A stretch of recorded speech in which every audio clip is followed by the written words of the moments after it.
सभी किसान साथियों को नमस्कार। जैसा कि आपको पता है कि सरसों की बिजाई शुरू हो चुकी है। सरसों में बहुत से रोग ऐसे आते हैं जिनको हम सरसों की बिजाई के समय ही बीज का उपचार करके खेत में आने से रोक सकते हैं। तो आज हम बात करेंगे सरसों के जो मेन 3 रोग हैं जो कि हमारी फसल को बहुत नुकसान पहुंचाते हैं, उनकी बात करेंगे। सबसे पहले आता है हमारा सफ़ेद रतुआ या सफ़ेद कीट रोग। यह रोग मैक्सिमम स्थानों पर देखा जाता है जब तापमान 10 से 18 डिग्री के आसपास होता है। तब पौधे की पत्तियों की निचली सतह पर सफेद रंग के धब्बे या फफोले बन जाते हैं। रोग बढ़ने के साथ साथ ये बड़े आकार के दिखाई देते हैं, पूरे पत्ते को नीचे की तरफ से कवर कर लेते हैं। पत्ती के ऊपर से देखने पर गहरे भूरे रंग के धब्बे दिखाई देते हैं। और जब जब रोग धीरे धीरे हम इसको कंट्रोल नहीं करते हैं, ये बढ़ता हुआ फूल और फली जो हम आती है उनके ऊपर केकड़े के समान फूला हुआ दिखाई देने लगता है। जैसे कि आप इस फोटो में देख सकते हैं, ये सफेद रतवा रोग है। ये धीरे धीरे इस पत्ते को पूरा कवर कर लेगा और ये पत्ता धीरे धीरे नष्ट होना शुरू हो जाएगा। इसकी रोकथाम हम कैसे कर सकते हैं, इसके बारे में जानेंगे। समय पर अगर बुआई हो तो इस रोग को काफ़ी हद तक पहले से ही रोका जा सकता है। समय पर बुआई का समय रहता है हमारा 1 अक्टूबर से 20 अक्टूबर के बीच में सभी किसान भाई सरसों की बिजाई जरूर कर ले। बिजाई से पहले मेटालॉजिकल 6 ग्राम प्रति किलोग्राम की दर से बीज का उपचार करके इसकी बिजाई कर सकते हैं।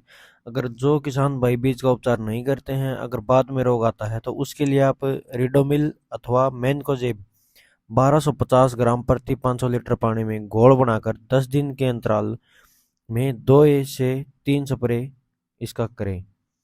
सरसों, इसके बाद हम बात करते हैं सरसों का झुलसा या काला धब्बा रोग। पत्तियों पर गोल भूरे धब्बे दिखाई देने शुरू हो जाते हैं, फिर ये धब्बे आपस में मिलकर पूरी पत्ती को झुलसाना शुरू कर देते हैं। रोग के बढ़ने पर गहरे भूरे धब्बे तने, शाखाओं एवं पत्तियों पर फैल जाते हैं और जो फलियां रोग ग्रसित हो जाती हैं उनके दाने सिकुड़े वे बदरंग हो जाते हैं, उनका कलर अच्छा नहीं आता है। जैसा कि आप इस पत्ती में देख सकते हैं, पत्ती पर काले धब्बे शुरू हो चुके हैं, साइड कॉर्नर से ये जलनी स्टार्ट हो चुकी है। धीरे धीरे पूरी पत्ती खत्म हो जाएगी। इसकी रोकथाम हम कैसे कर सकते हैं। बिजाई से पहले मैनकोजेब 3 ग्राम प्रति किलोग्राम की दर से बीज का उपचार करें। अगर रोग प्रारंभ खेत में अगर रोग हमारा शुरू हो जाता है तो उसके बाद मैनकोजेब 2.5 ग्राम प्रति लीटर पानी के हिसाब से घोल बनाकर इसका 10 दिन के अंतराल में 2 से 3 स्प्रे करें। इसके बाद हम बात करेंगे तनागलन रोग की, जो कि तने के ऊपर दिखाई देता है हमारे पौधे में। इस रोग के कारण पत्तियों के निचले भाग में मटमैले या भूरे रंग के धब्बे दिखाई देने शुरू हो जाते हैं।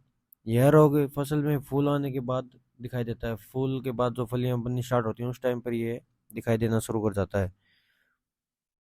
सफेद रुई जैसा जाल बन जाता है, जैसे कि एक फोक टाइप्स बन जाता है।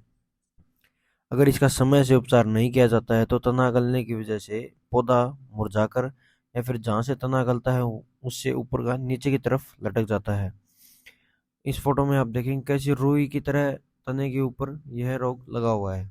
इसकी रोकथाम हम कैसे कर सकते हैं। सबसे पहले तो हम बात करेंगे उर्वरक की। अगर सही मात्रा में हम पौधे को उर्वरक देते हैं तो इस रोग का आने का चांस बहुत कम हो जाता है। अगर रोग आ जाता है तो 3 ग्राम कार्बन डाइऑक्साइड प्रति लीटर पानी की दर से 10 दिन के अंतराल से 2 से 3 स्प्रे करें। और बीज उपचार भी हम कर सकते हैं। इसका हम कार्बन डाइऑक्साइड 3 ग्राम प्रति किलोग्राम के हिसाब से इसका बीज उपचार करके किसान भाई इसकी बिजाई करें। इन तीनों रोगों को हम बिजाई से पहले बीज का उपचार करके अगर लगाते हैं तो इनको हम पहले से ही कंट्रोल कर सकते हैं। ये हमारे फसल को नुकसान पहुंचाने से हम इसको बचा सकते हैं।